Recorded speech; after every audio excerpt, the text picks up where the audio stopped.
2020 में मैंने एक एसेट ख़रीदा, एक पीपी ख़रीदा, ठीक है जी। और ये पीपी सर मैंने ख़रीदा मिसाल के तौर पर 1 लाख रुपए का, ठीक है। किस साल 2020 1 जनवरी 2020 में डन। 1 लाख रुपए का मैंने ये एसेट ख़रीद लिया। इस एसेट को मैंने चलाना शुरू किया मतलब इस्तेमाल करना शुरू किया। तो सर मैंने क्या किया, इससे गुड्स प्रोड्यूस किए, ठीक है जी। यूनिट्स मैंने प्रोड्यूस किए 5000, ठीक है जी। अच्छा, एक यूनिट मैंने मार्केट में बेचा से 40 रुपए का। कितने की सेल की सर मैंने? 20 लाख की। Very good sir. 5000 को 40 से मल्टीप्लाई करो तो एक फ्यूचर का चार्टर्ड अकाउंटेंट बता रहे कि 20 लाख होंगे।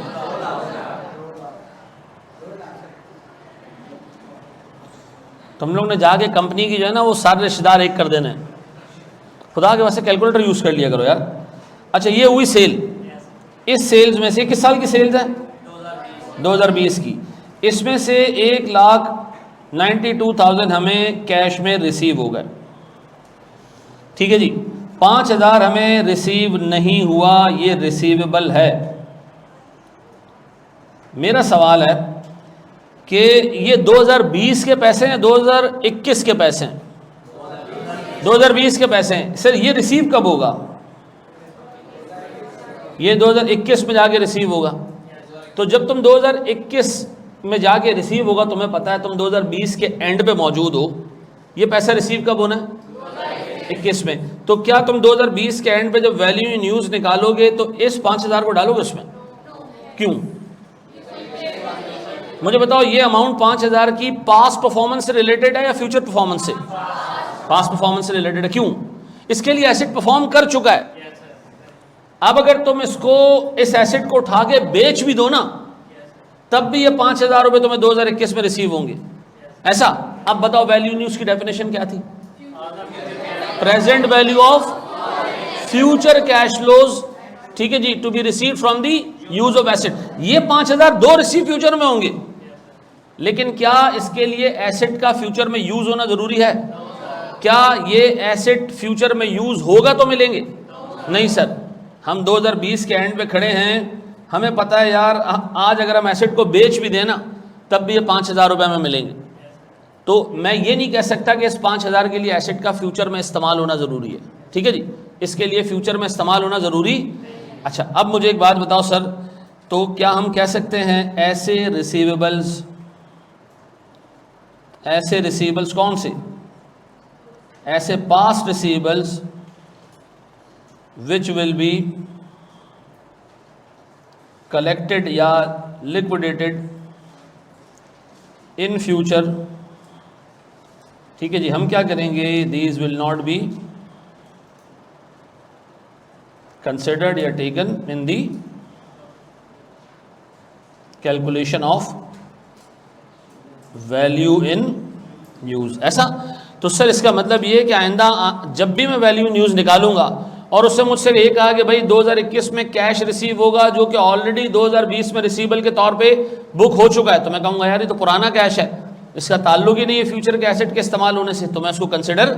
अब बताओ मेरी लिस्ट में कितनी चीज़ें होगी? 3 सर। इंटरेस्ट का कैश फ्लोज, टैक्स के कैश फ्लोज और पास्ट रिसीवेबल्स, ऐसा।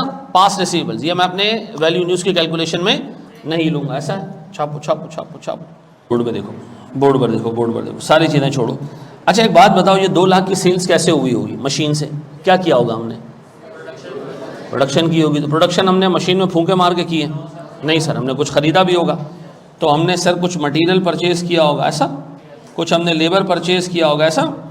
तो हमने मटेरियल और लेबर के लिए से 1.5 लाख रुपए का ख़र्चा किया। इस 1.5 लाख रुपए में से हमने सर 146,000 पे कर दिए और 4,000 रुपये अभी भी पेएबल हैं।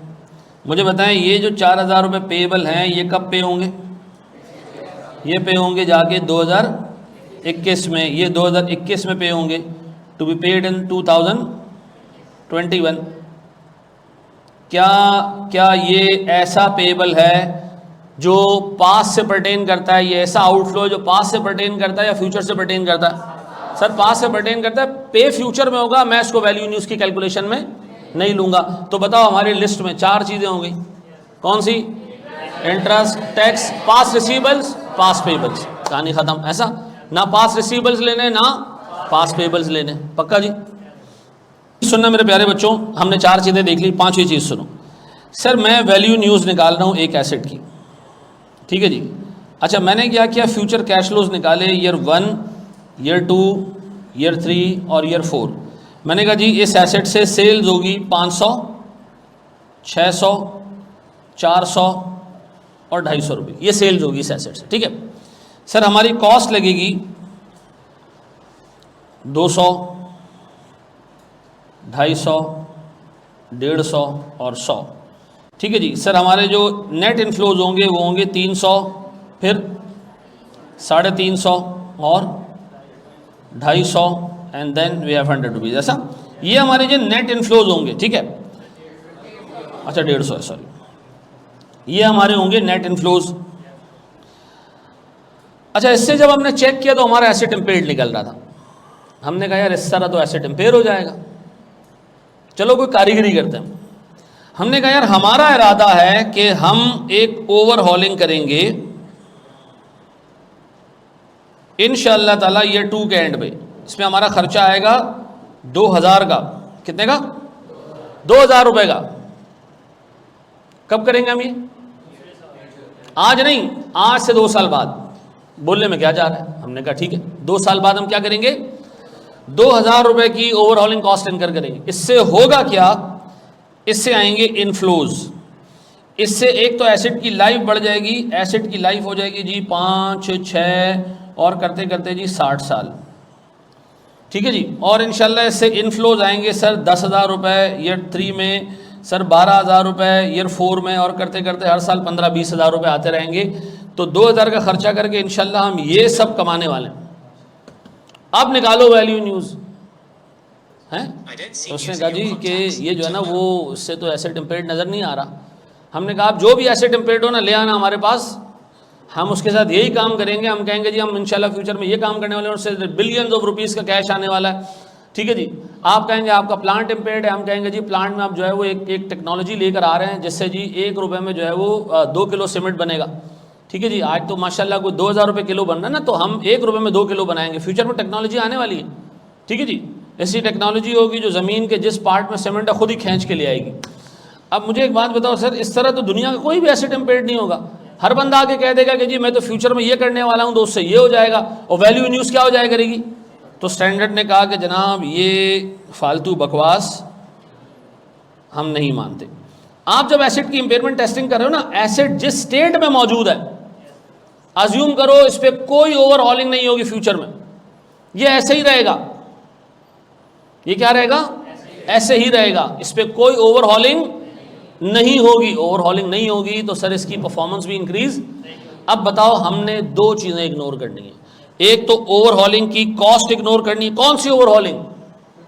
फ्यूचर ओवरहॉलिंग को इग्नोर करना है, और इसके नतीजे में मिलने वाले इनफ्लोज को भी इग्नोर करना है।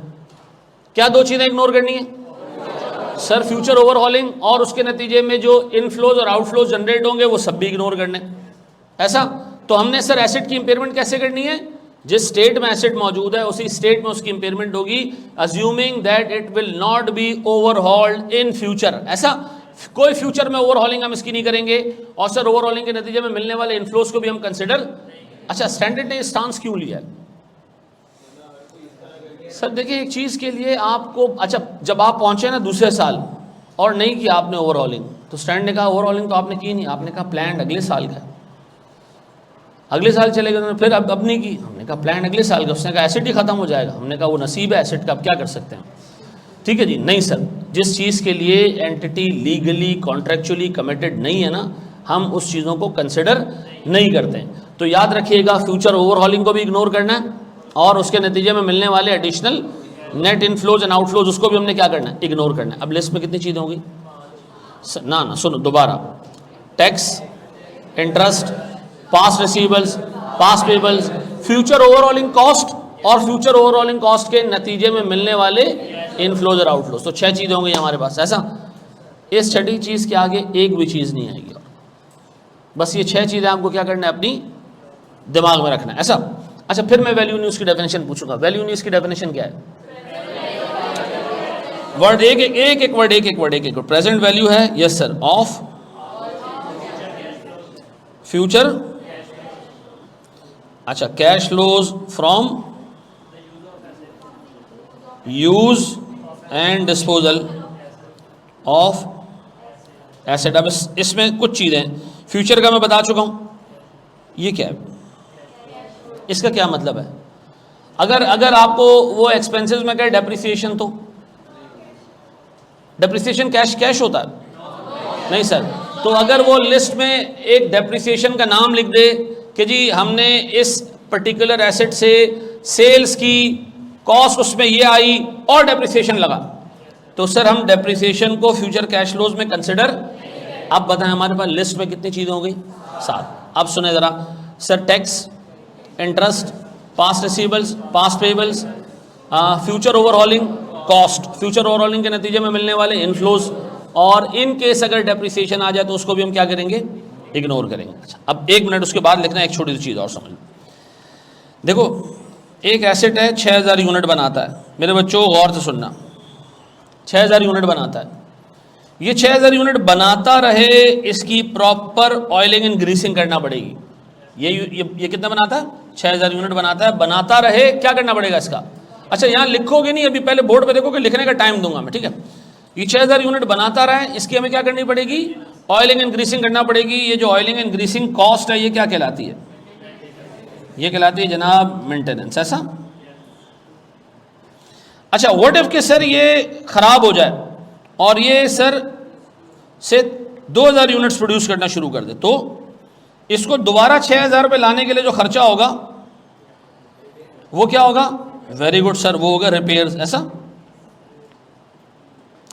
अच्छा जी, इसको 6000 से 8000 रुपये ले जाए, सर ये कहलाएगा ओवरहॉलिंग, ऐसा।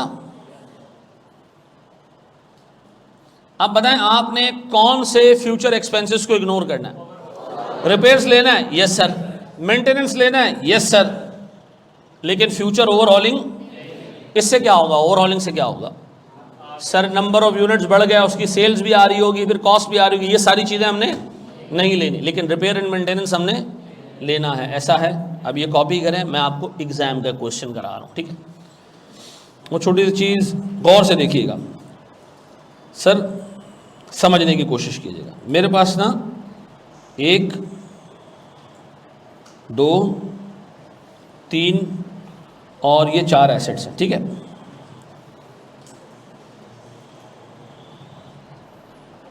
गौर से देखना मेरे बच्चों, आखिरी चीज़ हम कवर करने जा रहे हैं इस पूरे स्टैंडर्ड की। ये 4 एसेट्स हैं, इसमें से एक डब्बा आपको लाल नज़र आ रहा होगा, ठीक है? एक डब्बा आपको लाल नज़र आ रहा होगा। सर ये 4 एसेट्स हैं, इसको मैं बेचना चाह रहा हूँ। इसको क्या करना चाह रहा हूँ? बेचना चाह रहा हूँ।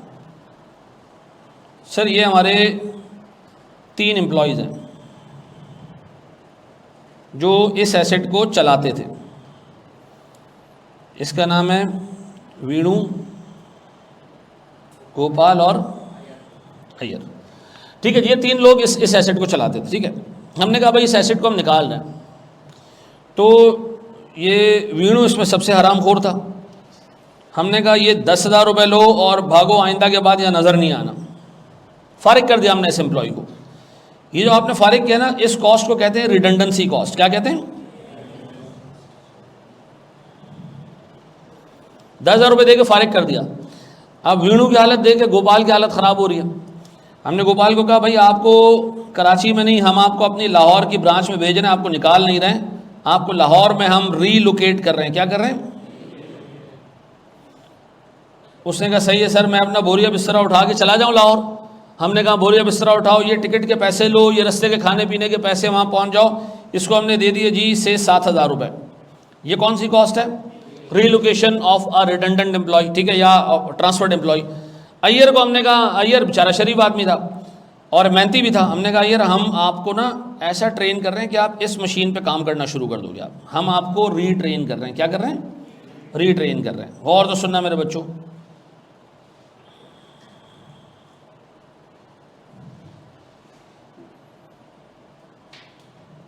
रीट्रेनिंग पे हमारा खर्चा आएगा से 4,000 रुपये का। अब बताएं 3 एम्प्लॉयज़ में हमने क्या किया, एक को उठा के फारिग कर दिया, उसको रिडंडेंसी के पैसे दिए कि भाई आपको निकाल रहे हैं, 1 महीने की तनख्वाह लो, नौकरी ढूंढ लेना 1 महीने में घर पे बैठ के। गोपाल को हमने क्या किया, रिलोकेट करके लाहौर भेज दिया, लाहौर में हमने हमारे ऑफिस से वहाँ काम करेगा। अय्यर को हमने क्या किया, थोड़ा सा रीट्रेन कर दिया और एक नई मशीन में डाल दिया। ठीक है, अब गौर से सुनना। अब हमने ये मशीन उठाई और हम उठा के ले गए इसको मार्केट। ठीक है, तो हमारे पास ट्रांसपोर्टेशन का खर्चा आया,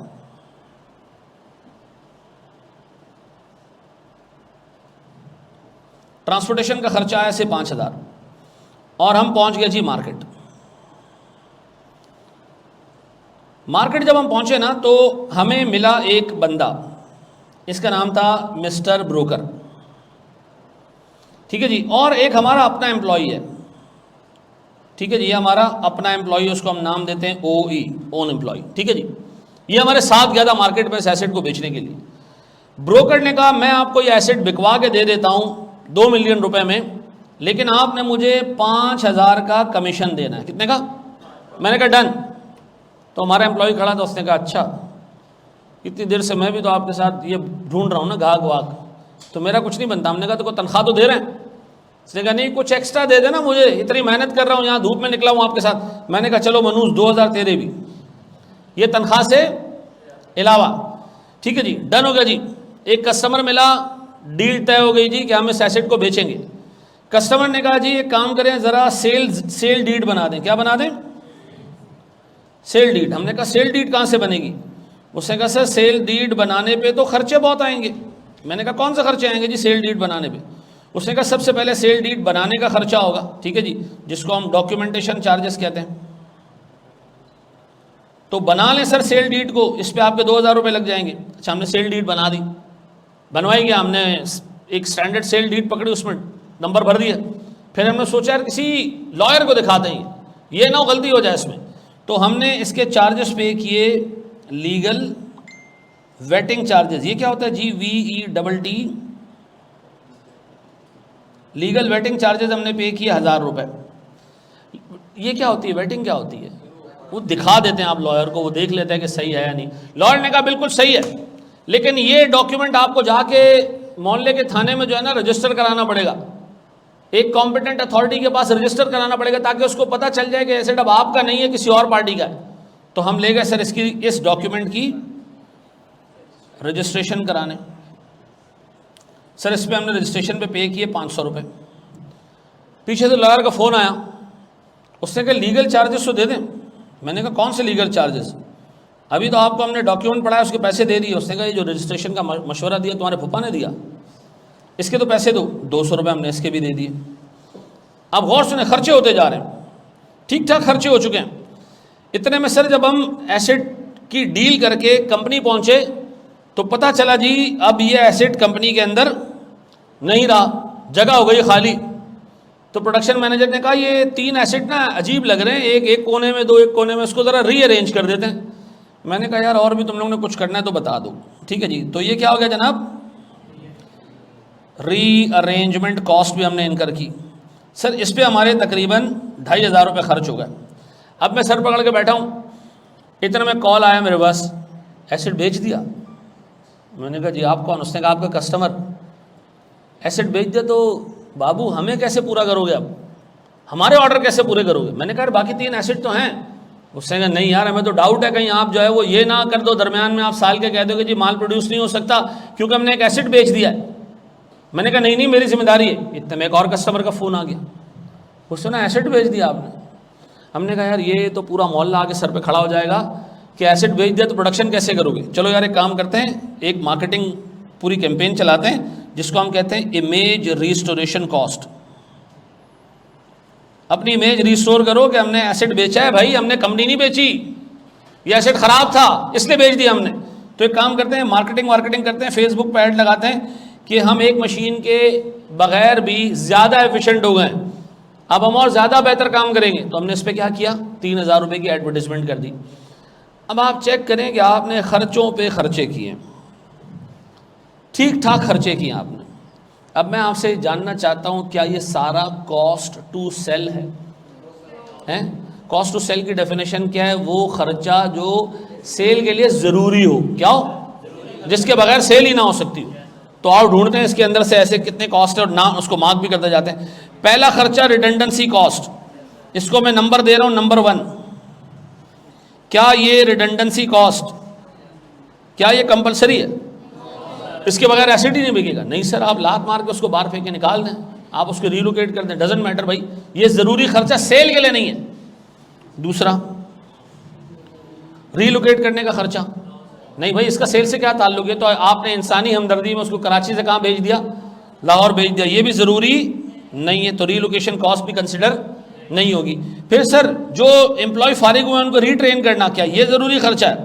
नहीं सर, रीट्रेन ना करें, फारिग कर दें उनको, ये कोई एसेट के बेचने के लिए ज़रूरी खर्चा थोड़ी है। फिर सर एसेट को हमने मार्केट भेजा सर, ट्रांसपोर्टेशन कॉस्ट, हाँ सर ये ज़रूरी कॉस्ट है, ये ज़रूरी कॉस्ट है, इसको हम दे रहे हैं जनाब एक अलग कलर, इसको हम करें ग्रीन, ये है ज़रूरी कॉस्ट, ठीक है जी, क्योंकि बगैर ट्रांसपोर्टेशन के एसेट मार्केट तक नहीं जाएगा ना। फिर सर ब्रोकर को ढूंढा हमने, ब्रोकर ने कहा मैं आपको एसेट बेच के दे दूंगा। सर ये दोनों ब्रोकरेज ज़रूरी खर्चे हैं, चाहे आप इंटरनल बंदे को दें चाहे बाहर के बंदे को दें, लेकिन इंटरनल बंदा जो है उसको इंक्रीमेंटल होना चाहिए, सैलरी से ओवर एंड अबव, इसी काम के चार्ज हुई। आप बताओ ब्रोकरेज ज़रूरी है भाई। फिर सर डॉक्यूमेंटेशन, सर ये सारे लीगल और डॉक्यूमेंटेशन चार्जेस मैं इसको नंबर दे रहा हूँ 7, ये सारे के सारे ज़रूरी खर्चे हैं, अदरवाइज इसके बगैर सेल को लीगल स्टेटस ही नहीं मिलेगा। ये बात समझ आ रही है? ये ज़रूरी खर्चे, ये भी खर्चा ज़रूरी है, लीगल वेटिंग भी ज़रूरी है, रजिस्ट्रेशन भी ज़रूरी है, लीगल चार्जेस भी ज़रूरी है।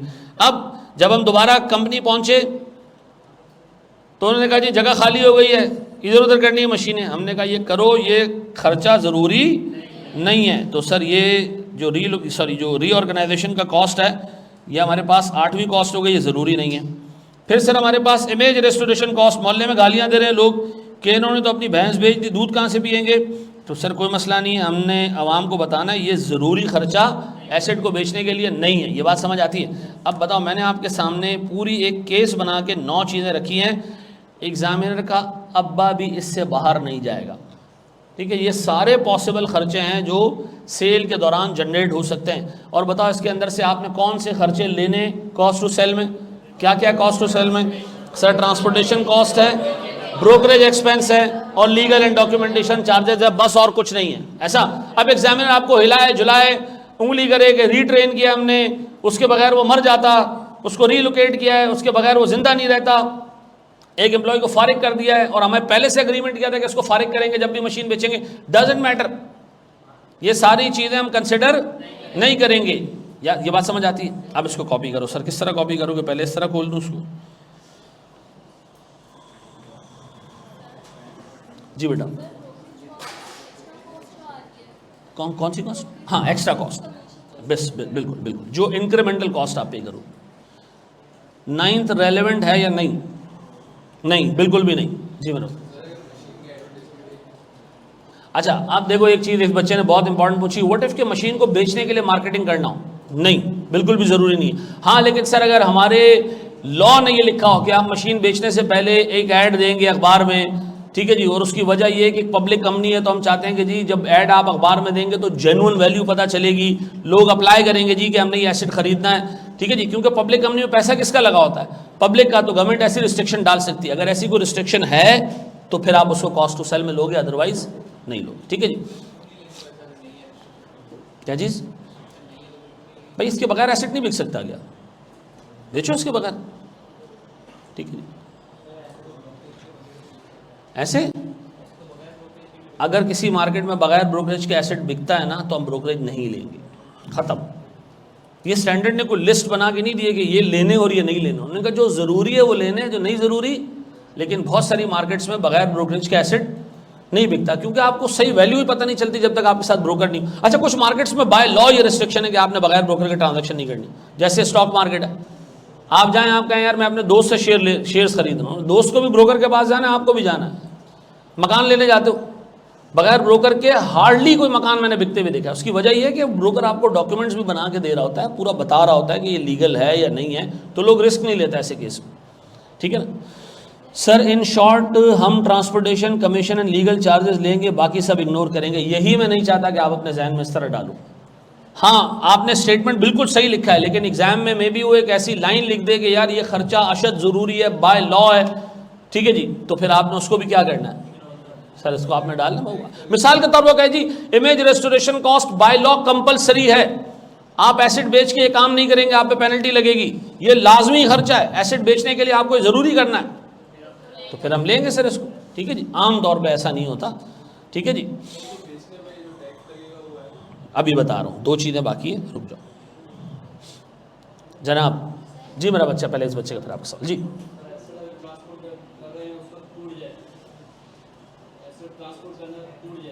अच्छा मुझे एक बात बताओ, ये कॉस्ट टू सेल कंसिडर क्यों कर रहे हो, क्या इसकी ये कॉस्ट टू सेल मालूम करने का फायदा क्या है? इंपेयरमेंट टेस्टिंग के लिए मालूम कर रहे हो? क्या वाकई हम एसेट को लेके जा रहे हैं बेचने के लिए? नहीं सर, हम थोड़ी लेके जा रहे हैं, हम तो अंदाज़ा लगा रहे हैं। अभी अंदाज़ा लगाने में हम ये कर लें कि यार ये भैंस जब मैं गाड़ी में चढ़ाऊंगा तो इसकी पाँव टूटेगा, नहीं, प्लानिंग में तो हम इस तरह की चीज़ें नहीं सोच सकते ना, ठीक है जी। जी मेरे बच्चे,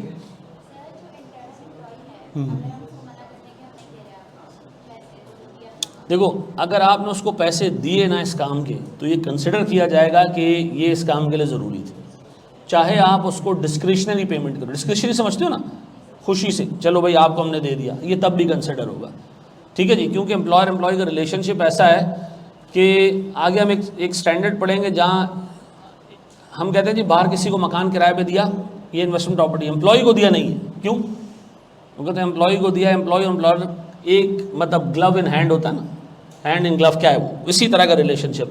तो एम्प्लॉय को अगर आपने 1 रुपये का भी एक्स्ट्रा कमीशन दिया ना, तो एक नॉन रिबटेबल अजम्पशन है कि इसको हम क्या ट्रीट करेंगे, कॉस्ट टू सेल, ठीक है। लेकिन बहुत ज़्यादा टेक्निकल अल्फाज जहाँ मैं इस्तेमाल करूँ रोक लेना मुझे, ठीक है जी। क्या चीज़? देखो अब ये ऐसे मसले हैं जो प्रैक्टिस से निकल रहे हैं, ठीक है, ऐसे मसले हैं जो प्रैक्टिस से निकल। मिसाल के तौर पे बच्चा कह रहा है कि जी ऑनलाइन मार्केट पे एसेट बेचना है तो उसके लिए ऐड देना तो ज़रूरी है, उसके बगैर तो दे ही नहीं सकते। अगर इस तरह का मामला है कि वो बिकता ही ऑनलाइन है तो फिर उसके लिए ज़रूरी होगी, कॉस्ट लेना पड़ेगा फिर, ठीक है जी। गिवन केस पे डिपेंड करता है, हम उसको देख के असेस करें, लेकिन एग्जाम का जो केस होगा ना वो इन्हीं चीज़ों के आसपास घूमेगा। क्यों? ये सारी चीज़ें ऐसी हैं जो स्टैंडर्ड के अंदर डिस्कस हुई। वो चीज़ मतलब एग्जामिनर कभी कभार FR1 लेवल पे तो खैर इस तरह बिल्कुल भी नहीं जाता, लेकिन जब फाइनल वगैरह का पेपर होता है उसमें एक दफ़ा उसने कहा जी जो ब्रोकर बिड प्राइस दे रहा है उसने कहा कि ट्रांसपोर्टेशन मैं बेयर करूँगा, तो इसका मतलब है आपको ट्रांसपोर्टेशन कॉस्ट लेने की ज़रूरत है ही नहीं, वो फेयर वैल्यू में ऑलरेडी नेट हुई हुई है, ठीक है जी। तो इस तरह की चीज़ें वो देता है फाइनल में, आप लोग के लेवल पर तो सब्जेक्टिविटी नहीं होगी। जी मेरा बच्चा,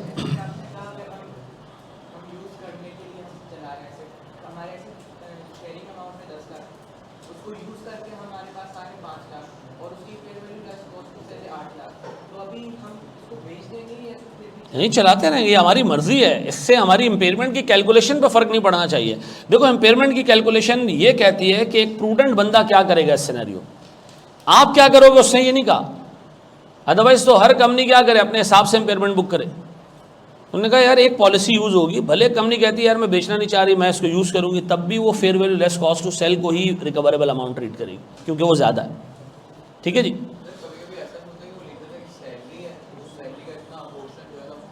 नहीं लेना वो, अगर वो कह दे कि जी सैलरी का इतना पोर्शन है तो इसका मतलब है फिर ये इंक्रीमेंटल कॉस्ट नहीं है, सैलरी तो उसको अनकंडीशनली मिल रही है ना। अब मिसाल के तौर पर ARTT ने मुझे जी 5 लाख रुपए महीने पे रखा हुआ है, कभी मुझसे वो अकाउंटिंग पढ़वाते हैं, कभी कॉस्टिंग पढ़वाते हैं, कभी टाइम फारिग होता है तो मुझसे वो गेमों के जो है वो डब्बू के वो डंडे सीधे कराते हैं, ठीक है। तो इंक्रीमेंटल कॉस्ट तो कुछ नहीं है ना, ऐसा है नहीं है। आगे बढ़ो जी। CMA के लिए ICAP की बुक और आपका प्रैक्टिस मैनुअल बहुत है, बिल्कुल। अगर पेनल्टी रिस्टोरेशन चार्जेस से कम हो, या देखो ये एक ऐसी चीज़ें जो इंतहाई सब्जेक्टिव चीज़ें। आगे बढ़ो ज़रा दोस्त, ये ख़त्म। अब आओ, मुझे एक सवाल आपने सॉल्व करके देना है। तैयार हो? ये कॉपी कर लिया? ये कर रहे हो? थोड़ा ऐसे बड़ा कर दूँ?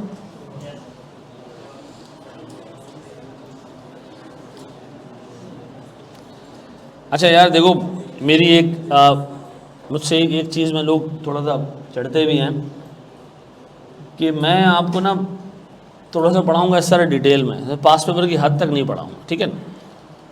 अगर किसी बच्चे को इस चीज़ से इशू है कि यार हम ज़्यादा पढ़ लेते हैं चीज़ें, होता है लोगों को इशू कि यार ये इतना ज़्यादा पढ़ा दिया सर ने, लेकिन इतना मैं आपको बता रहा हूँ मेरे स्टूडेंट से पेपर का मसला नहीं होता। वो क्लास में रोता रहेगा यार इतनी टेक्निकल चीज़ें पता नहीं क्या कुछ सर ने पढ़ा दिया, लेकिन जो एग्ज़ाम में चीज़ आएगी ना वो ऐसी नहीं होगी कि तुमने नहीं पढ़ी होगी। मैं अपने आप को ना पुराने पेपर्स तक लिमिट नहीं करूँ। अगर किसी को ऐसा मसला है तो वो जबर नहीं करे ख़ुद के ऊपर, वो किसी दूसरे से पढ़ ले, ठीक है ना। क्योंकि मेरे लिए फिर बाद में अजाब ये बनता है कि बच्चे उस पर ग्रुप पे पूछ रहे होते हैं ये कोर्स में है या नहीं है, ये पढ़ना है या नहीं पढ़ना। और भाई जब क्लास में पढ़ा है मनूसों तो पढ़ना है ना, सर किताब में नहीं मिल रखा है। तो भाई आपको नहीं पता 10 चीज़ों का, मुझे पता है कि यार 2 चीज़ों को कनेक्ट करने के लिए तीसरी चीज़ पढ़ानी पड़ेगी। तो किसी को अगर इस तरह का मसला है तो वो बजाय एंड में जो है वो उदास हो नाराज़ हो, इससे बेहतर है वो किसी दूसरी जगह से पढ़ ले, कोई मसला नहीं है। जी मेरे बच्चे,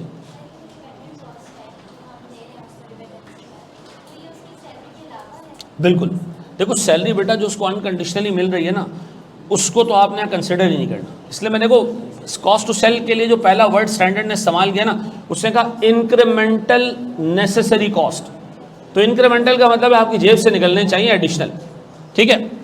बड़े आगे दोस्त, चलो जी अब आओ जी, एक सवाल आपको दे रहा हूँ और ये सवाल अगर आपसे सॉल्व हो रहा है तो आप जो है वो बिल्कुल फिर ट्रैक पे हैं। एक छोटी सी चीज़ और हमने डिस्कस करनी है, यहाँ देखो बेटा सारी चीज़ें छोड़ दो और बोर्ड पे देखो। सर हमारे पास ना 2 किस्म के टैक्सेस हैं, ठीक है जी, नहीं आ रहा, आ रही, अच्छा जी। टैक्सेस हैं 2 किस्म के सर। एक टैक्स है जनाब जो इनकम पे लगता है और एक टैक्स लगता है सर वैल्यू और एक्टिविटी के ऊपर। दोनों में फ़र्क देख लेना। देखो मुझे एक बात बताओ, मेरे पास एक एसेट है जिसकी कैरिंग अमाउंट है 60 रुपये। सर मैंने इसको बेच दिया से 100 रुपये में, FBR आ गया मेरे पास, उसने कहा जी आपने एसेट बेचा, आपको गेन हुआ है कितने का। तो आप एक काम करें, आप ज़रा 32% के हिसाब से टैक्स दे दें, कितना 12 रुपये 80 पैसे का ज़रा टैक्स दे दें भाई, शाबाश। मेरा सवाल है कि ये एसेट को बेचने पे टैक्स लगा है या ये गेन पे टैक्स लगा है। ऐसा तो नहीं कि हर बेचने वाली ट्रांजैक्शन पे FBR टैक्स काटेगा, नहीं, अगर गेन होगा तो टैक्स कटेगा। दिस इज इनकम टैक्स, ये एक्टिविटी पे नहीं लगा, डिस्पोजल की एक्टिविटी पे टैक्स नहीं है, ये किस पे टैक्स है, गेन पे टैक्स। व्हाट इफ के लॉस होता है इधर तो नहीं लगता, इसका मतलब है एक्टिविटी तो बेचना है, ये बेचने पे टैक्स नहीं है, ये किस पे टैक्स है, ये गेन पे टैक्स है। ऐसा अब इसको कंपेयर करो जरा एक्टिविटी या वैल्यू पे टैक्स। मेरे पास एसेट की कैरिंग अमाउंट है कितनी 60, सर इसकी वैल्यू कितनी है, फिर वैल्यू कितनी है 100 रुपये, तभी तो 100 रुपये बेच रहे हो ना यार। अच्छा जब मैंने ये एसेट बेचा ना 100 रुपये पे, तो गवर्नमेंट पाकिस्तान ने आगे कहा भाई जो भी बंदा एसेट बेचता है ना उसकी जो वैल्यू होती है ना उस पर हम 1% टैक्स चार्ज करते हैं। तो आप ये एसेट कभी भी बेचते, ये इस एसेट की एक्टिविटी पे 1% टैक्स है और ये टैक्स कहलाता है कैपिटल वैल्यू टैक्स। क्या कहलाता है, capital value tax. Capital asset को बेचने पे टैक्स देना है आपने, तो आपने 1% ऑफ द वैल्यू टैक्स देना है। अब बताओ सर ये एसेट के बेचने पे टैक्स है या गेन पे टैक्स है, बेचने पे टैक्स है। तो याद रखना ये CVT या ट्रांसफर टैक्सेस, क्या नाम लिया मैंने, कैपिटल वैल्यू टैक्स या ट्रांसफर टैक्स। ट्रांसफर टैक्स क्या है, अब आप देखें ना, आपने कोई प्रॉपर्टी बेचनी है पहले आपको FBR के पास जाना पड़ेगा। अभी ये रूल पास हो गया है कि आपको कोई प्रॉपर्टी बेचनी है आपको FBR के पास जाना पड़ेगा, वो एक क्लियरेंस लेटर आपको देगा कि जी ये प्रॉपर्टी आप बेच सकते हो, क्योंकि पहले आपको प्रूफ करना पड़ेगा कि प्रॉपर्टी मेरी है, ठीक है जी। अब आप लेके जा रहे हो कागजात के, देखें मेरे दादा के नाम पे, अब्बा के नाम पे, उसने कहा वो तो ठीक है प्यारे भाई, ये तेरे पास आई कहाँ से, ये तुझे प्रूफ करना पड़ेगा और उसके बाद हम आपको एक NOC देंगे इसके डिस्पोज करने पे। अब बताओ सर FBR ये NOC वगैरह इशू करने पे 1% टैक्स चार्ज करता है प्रॉपर्टी की वैल्यू का, क्या ये ट्रांसफर टैक्स है या ये इनकम टैक्स है? ट्रांसफर टैक्स है, अनकंडीशनली सब पे चार्ज हो रहा है, चाहे गेन पे बेचो चाहे। अब बताओ इनकम टैक्स लोगे? नहीं। कैपिटल वैल्यू टैक्स लोगे? Yes sir. ट्रांसफर टैक्सेस लोगे? Yes sir. यानी इनकम टैक्स के अलावा अगर कोई टैक्स ऐसा है जो वैल्यू पे लग रहा है और एक्टिविटी पे लग रहा है वो लोगे। अच्छा जी, व्हाट इफ के सर एक एसेट आपने बेचा और उसने कहा जी मार्केट से बाहर निकालने पे आपको गवर्नमेंट ऑफ पाकिस्तान को 500 रुपये का जो है वो गेट पास के नाम पे टैक्स पे करना पड़ेगा। बहुत सारी मार्केट्स में होता है ऐसा। तो आप सर उस पर 500 रुपये दे रहे हो, ये इनकम टैक्स है या ये वैल्यू पे टैक्स है? एक्टिविटी पे टैक्स है, वैल्यू पे टैक्स है। तो सर ये हमने लेना है, इनकम टैक्स नहीं लेना। ये बात समझ आती है? अच्छा जी, ये भी कॉपी कर लो, लगे आ तो। बस आखिरी चीज़, थोड़ा सा और बेटा बर्दाश्त करना है इसको। मुझे एक बात बताएं, ये है एक ब्रोकर और ये है एक मेमन सेठ। मेमन सेठ छोड़ो, मैं अपने बड़े भाई की बात करता हूँ, ठीक? अल्लाह माफ़ करे, मैंने नाम लिया अपने बड़े भाई की बात, उसका फ़ोन आ रहा है, ठीक है जी। आसिफ है मेरे बड़े भाई का नाम, और यकीन करो एक इंतहाई शूम किस्म का बिजनेसमैन होता है ना। अब इसका एक एम्प्लॉय इसके सामने खड़ा है कि यार वो सेठ पैसे दे दें। मैंने कल आओ कल आओ, तो मैं कह रहा हूँ पैसे पड़े दे दे उस बेचारे को, कल आओ। तो चला गया। मैंने कहा ये क्या बगैरती है, जब बन रहे दे दो उसके। बोले तुझे नहीं आता बिजनेस करना, ये कल दूंगा इसको मैं। मैंने कहा क्यों, क्या रीज़न है? बोला वो तुझे नहीं पता। अच्छा, हफ्ते बाद आया तो भी वो बंदा खड़ा है, बोला यार सेठ पैसे दे दो। मैंने कल आओ कल आओ, ठीक है ना। तो कुछ लोगों में आदत होती है कि एक काम किसी को पैसे वक्त पे देना। पाकिस्तानी कौम में ये आदत है और लोग इसको समझते हैं कि ये बिज़नेस करने का गुर है, कि ऐसा करना चाहिए, जबकि इसके स्ट्रेट अगेंस्ट जो है वो अल्लाह के नबी की हदीस है, ठीक है सल्लल्लाहु अलैहि वसल्लम। अल्लाह के नबी की इसके अगेंस्ट सीधी हदीस है कि मजदूर का पसीना सूखने से पहले उसको उसके पैसे दे देने चाहिए, ठीक है जी। तो ये तो बिल्कुल सिस्टम के अगेंस्ट है। तो अज्यूम करें एक ब्रोकर है, ठीक है जी, इसने आपको कहा मैं आपको एसेट बेच के दे देता हूँ, 50,000 रुपये आपको दूंगा। आपने कहा वो तो सही है, 50,000 दे देंगे हम आपको। इसमें से हम आपको देंगे 10,000 रुपये अभी और 40,000 रुपये 1 साल बाद। कितने साल बाद? 1 साल बाद। ये आसिफ सेठ ने कहा ब्रोकर को 10,000 रुपये अभी ले लो ब्रोकरेज के, 40 कब लेना? 1 साल के बाद। स्टैंडर्ड कहता है जनाब अगर 12 महीने से ज़्यादा या 12 महीने या उससे ज़्यादा का पीरियड आ जाए ना, तो फिर आपको इसकी प्रेजेंट वैल्यू निकालनी पड़ेगी, फिर बगैर प्रेजेंट वैल्यू के काम नहीं होगा। आसिफ कुछ अर्जेंट है तो बताओ, मैं तो क्लास ले रहा हूँ। वालेकुम सलाम। मैं कह रहा हूँ क्लास में अर्जेंट है तो कुछ बोल दो, अदरवाइज़ मैं फिर बाद में फ़ोन कर लूँ। ओके हाँ जी, अब बताएं जी, 40,000 रुपये आपने देने बाद में, ठीक है, और कितने बाद में देने? 1 साल या उससे ज़्यादा बाद। स्टैंडर्ड कहता है एक काम करो इसकी प्रेजेंट वैल्यू निकालो। क्यों नहीं? 1 साल बाद की प्रेजेंट वैल्यू निकालने की क्या लॉजिक है? आप एक दुकान पे जाते हो, आप कहते हो जी एक मशीन मैंने खरीदनी है, वो कहते जी लाख रुपए वैल्यू है इसकी। आप कहते हो पैसे 1 साल बाद दूंगा, तो वो कहता है ठीक, फिर आपके लिए 1,10,000 है। तो उसने बीच में क्या बिल्ड कर दिया? इसमें इंटरेस्ट बिल्ड कर दिया उसने। उसका मतलब है जो पेमेंट देर से मिलती है उसमें हमारी एक अजम्पशन होती है कि इसमें क्या शामिल है? इंटरेस्ट शामिल है, हमारी जनरल अजम्पशन होती है। तो any payment that is beyond 12 months, ठीक है जी, 12 मंथ्स और beyond 12 months will be considered कि इसके अंदर क्या शामिल है। और सर इंटरेस्ट हटाएं कैसे इसमें से? हम प्रेजेंट वैल्यू ले लें सर उसकी। तो अब आइंदा के बाद कोई भी कॉस्ट टू सेल अगर जा रही है 12 महीने या उससे आगे, हम उसकी क्या ले लिया करेंगे?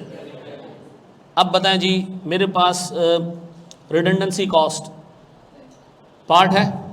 नहीं सर। Relocation cost? नहीं sir. Retraining cost? Transportation cost? Yes sir. Rearrangement cost? नहीं sir. Sir legal charges, legal waiting charges, documentation charges, notation charges यानी रजिस्टर करवाने के चार्जेस? यस सर हैं। फिर सर हमारे पास इमेज रेस्टोरेशन कॉस्ट? नहीं सर। सर हमारे पास income tax? No sir. Sir हमारे पास capital value tax? Yes sir. Sir हमारे पास transfer taxes? Yes sir. Any payment that is beyond 12 months और बियॉन्ड 12 मंथ्स उसकी क्या करनी है? पक्का? अब आओ और अपने सामने ये कॉपी करना है, कर लो इसको कॉपी। नहीं आ रहा नज़र? अच्छा, मैं ये नीचे की रिक्वायरमेंट काट रहा हूँ, ये कह रहा है एम्पेयरमेंट कैलकुलेट करो, और आपने एम्पेयरमेंट ही निकालना ना, इसमें से और क्या निकालोगे? बतख तो निकालोगी नहीं। तो मैं इसको ऐसे बड़ा कर देता हूँ, सही? अब नज़र आ रहा है? शाबाश। सर मेरे पास कैरिंग अमाउंट कितना है? 190। रिकवरेबल अमाउंट मुझे मालूम करना है, मेरे पास फेयर वैल्यू कितने की है भाई? 160। मैंने यहाँ से कॉस्ट टू सेल माइनस करना है और मेरे पास आ जाएगा fair value less cost to sell. Value news कितना है? अच्छा, इसका मतलब है मैं एम्पेयरमेंट कैलकुलेट नहीं कर सकता जब तक कि मुझे कॉस्ट टू सेल ना मिल जाए। अच्छा जी, अब बताएं कॉस्ट टू सेल में मेरे पास क्या क्या है? सर डॉक्यूमेंटेशन चार्जेस ये लेना है? Yes sir. तो सर मैं यहाँ ले रहा हूँ जनाब डॉक्यूमेंटेशन चार्जेस कितने के? अच्छा, फिर सर लीगल चार्जेस 1.5। फिर sir registration sales of equipment कितना जी?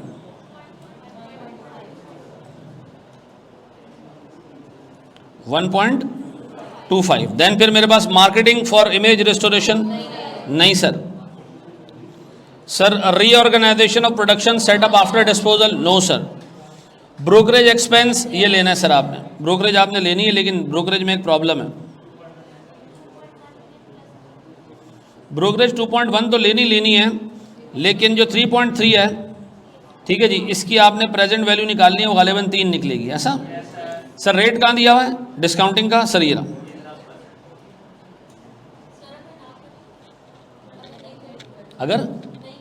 अगर नहीं करोगे तो गलती काउंट होगी, ठीक है। 12 महीने से कम हो तो फिर आपका ऑप्शन कहाँ लिखा है? इन 12 मंथ्स टाइम का मतलब है 12 महीने में देना है, तो ये 12 महीने के एंड पे ही कंसिडर होगा ना। क्या करें हम इसमें, क्या क्या लिखें? 12, वो कह रहे जी इन 12 मंथ्स टाइम। इसका सलीस उर्दू में मतलब ये होता है कि 12 महीने में देना, 12 महीने के अंदर नहीं देना आपने, मतलब इफेक्टिवली उसने आपको टाइम दिया कि 12 महीनों में दे दो। तो हम क्या अज्यूम करेंगे, एक प्रूडेंट आदमी कब देगा इसको?